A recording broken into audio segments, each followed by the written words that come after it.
Hi guys, আজকে আপনাদের কাছে আরেকটি গুড নিউজ চলে এসেছে, কিন্তু এই নিউজটি কি প্রত্যেকের জন্য পছন্দদায়ক হবে এই বিষয়টি এইখানে। অ্যাকচুয়ালি এসডিএমই কয়েনের একটি নতুন সেক্টরে লঞ্চিং হতে চলেছে, মানে নতুন আরেকটি এক্সচেঞ্জের মধ্যে লঞ্চিং হতে চলেছে।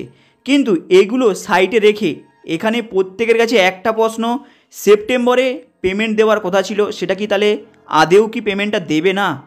অক্টোবরে ফার্স্ট উইকে যদি না পেমেন্ট দেয়, কারণ আপনারা প্রত্যেকে জানেন অক্টোবরে রয়েছে দুর্গাপুজো, তাহলে পাবলিকের কী হালটি হবে। কিন্তু সে বিষয়ে আপনাদেরকে একটু ওয়েট করতে হবে। কিন্তু এসডিএমির ওপরে একটি যে বড় গুড নিউজ এসেছে, এটা কি সত্যিকারের কি পাবলিকের কাছে গুড নিউজ না ব্যাড নিউজ? ভিডিওটাকে মন দিয়ে দেখুন। অ্যাকচুয়ালি প্রকৃতপক্ষে শোনা যায় নাকি এসডিএমই কয়েন একটি বুল রানের মধ্যে পার্টিসিপেট করতে চলেছে। অ্যাকচুয়ালি বুল রানটা কি আপনারা হয়তো জানেন, মার্কেটের মধ্যে যত ক্রিপ্টো রয়েছে সেই সব ক্রিপ্টোর মধ্যে সবথেকে সেরা ক্রিপ্টো হলো বিটকয়েন, ইথেরিয়াম এবং টপ 5। কিন্তু যদি এই টপ 5 কয়েনের মধ্যে বিটকয়েন এবং ইথেরিয়াম এবং আরও যে 5টি যে কয়েন রয়েছে, এরা যদি মার্কেটে যদি পাম্প করে এবং এরা বছরের শেষে পাম্প করে, এদের পিছনে যত ক্রিপ্টো এদেরকে ফলো করে করে এসেছে, এরাও কিন্তু সেম কম বেশি হলেও পাম্প করবে। একেই বলা হয় বুল রান। তাই এই বুল রানের সময় অনেকে অনেক রকম প্রফিট দিয়ে যায় মার্কেটের মধ্যে। আপনারা হয়তো জানেন প্রত্যেক বছরের শেষে প্রত্যেকটি কোম্পানির রুল রেগুলেশন চেঞ্জ হয়, সেখানে নতুন কিছু আপডেট হয়, পাবলিকে কিছু বেনিফিট দেওয়ার জন্য অফার থাকে, শোরুমে অফার থাকে। সেম প্রত্যেকটি ক্রিপ্টোর ওপরে, প্রত্যেকটি টোকনের ওপরে, কয়েনের ওপরে একটি অফার ছাড়ে এই ক্রিপ্টো জগতে। এটাই হলো বুল রান।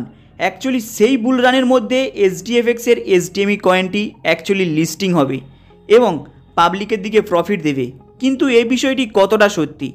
কারণ এসডিএমইর যে কয়েন লঞ্চিং হয়েছে প্রায় আপনারা জানেন মার্চ মাস থেকে এপ্রিল মাস থেকে এদের লঞ্চিংয়ের থেকে শুরু করে অনেক কিছু প্রমোশন চলছে।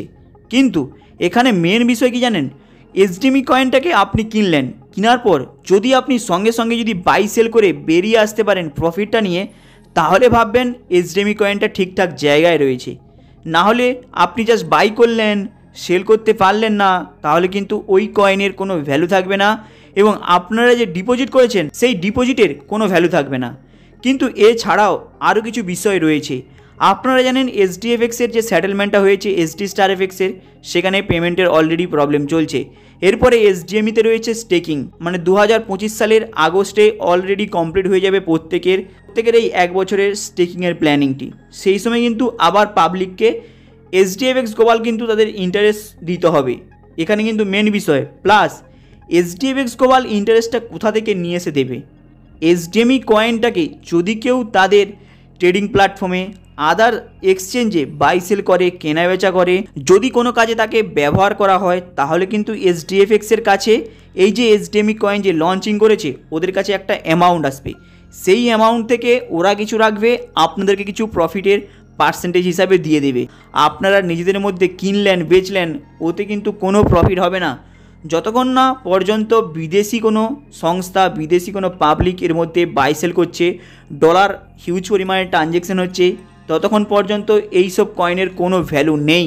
এবং এখান থেকে কিভাবে প্রফিট জেনারেট করে দেবে সেটাই হচ্ছে মেন বিষয়।